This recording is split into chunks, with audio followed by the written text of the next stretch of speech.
Have you ever noticed how tightly we can hold on to things? Our plans, our possessions, even our idea of how life should be. But what if it's that very grip that is causing us stress and preventing us from enjoying the present moment, the here and now? The only place where we ever are is right now. Today we're looking at the idea of detachment and how, paradoxically, letting go can actually bring us greater happiness and greater freedom.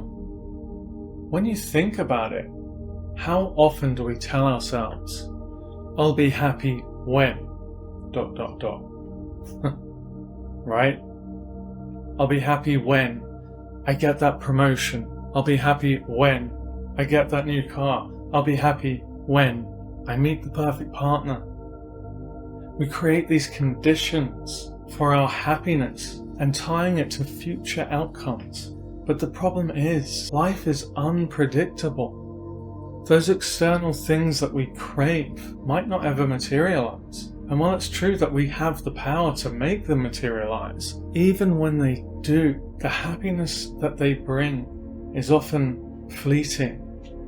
It's short-lived. We quickly adapt and start chasing the next thing.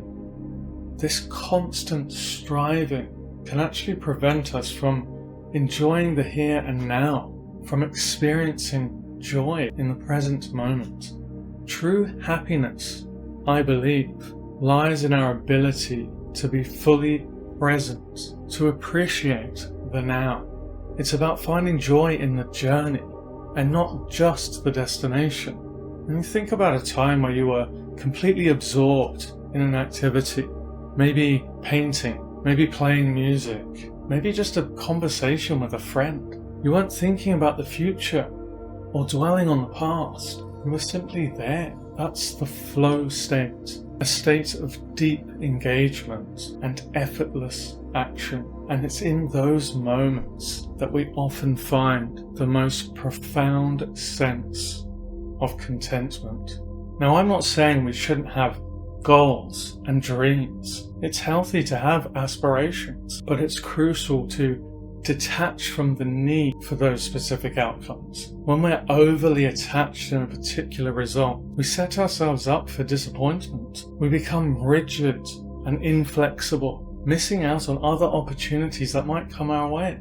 It's like trying to jam a square peg into a round hole. The harder you try, the more resistance that you meet. So instead of fixating only on the end goal, try shifting your focus to the process itself. If you're working on a creative project, find the joy in the act of creating. That's what I'm doing right now.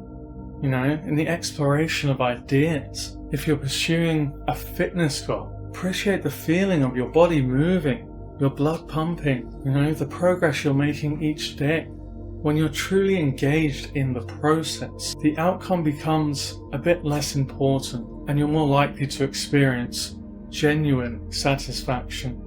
As I said before, paradoxically, detachment can actually lead to greater abundance. When we're not desperately clinging to specific outcomes, we become more open to other possibilities. We're less likely to miss out on opportunities that might not fit only our preconceived notions. It's like opening your hands to receive, being open to receive. When you're clenched tight, there's no room for anything new to come in. So, how do we actually cultivate this skill of detachment into our lives? And instead of overwhelming you with numerous approaches, let's focus on just a few easy ways to start.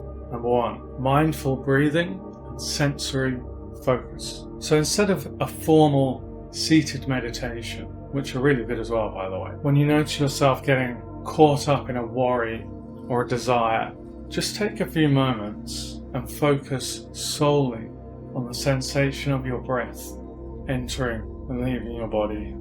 You can also extend this to other senses, so the feeling of your feet on the ground or the sounds around you. This anchors you into the present moment and draws your attention away from future anxiety or past fixations. weakening that hold of attachment. Number 2, single tasking and presence in activity.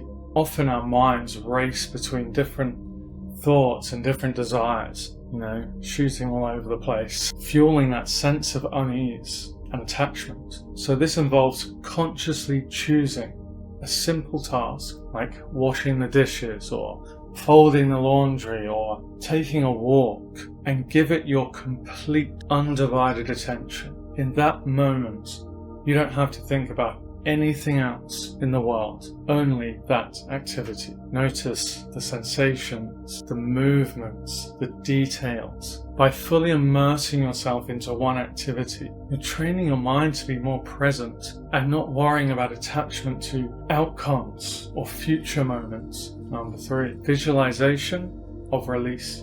This is a very simple but very powerful exercise. So you find a quiet space, you close your eyes, you bring to mind a specific attachment, a desire, a worry, a person, and you visualize yourself gently releasing your hold on it. You might imagine also untying a knot, or releasing a balloon, or taking a leaf, which is the attachment, and placing it onto a string, just watching it drift away into the distance. Repeat this visualization a few times, really focusing on the feeling of lightness and of freedom that comes with letting go.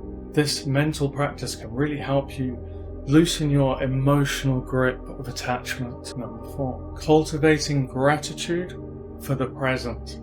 Attachment often stems from that feeling of lack, wanting something more, must have more, something more or something different than what we currently have. And actively practicing gratitude, shift your focus to the abundance that you already have in your life. So each day, just take a few moments to list a couple of things that you are thankful for right now. This could be even the simplest of things, like a warm drink or a supportive friend or a beautiful sunset. By appreciating the present, you diminish the feeling of needing something else in order to be happy, thus weakening the roots of over-attachment to future desire. So just remember that detachment isn't about apathy or giving up on your dreams or your desires. It's about understanding that true happiness is an inside job, not something that we can acquire just from the outside world. And with that said, what are your thoughts on detachment? Please both consider subscribing and enter your thoughts in the comments below. I'd love to know what you think, if you try any of these methods and the results you might get. And until then, I'll see you next time.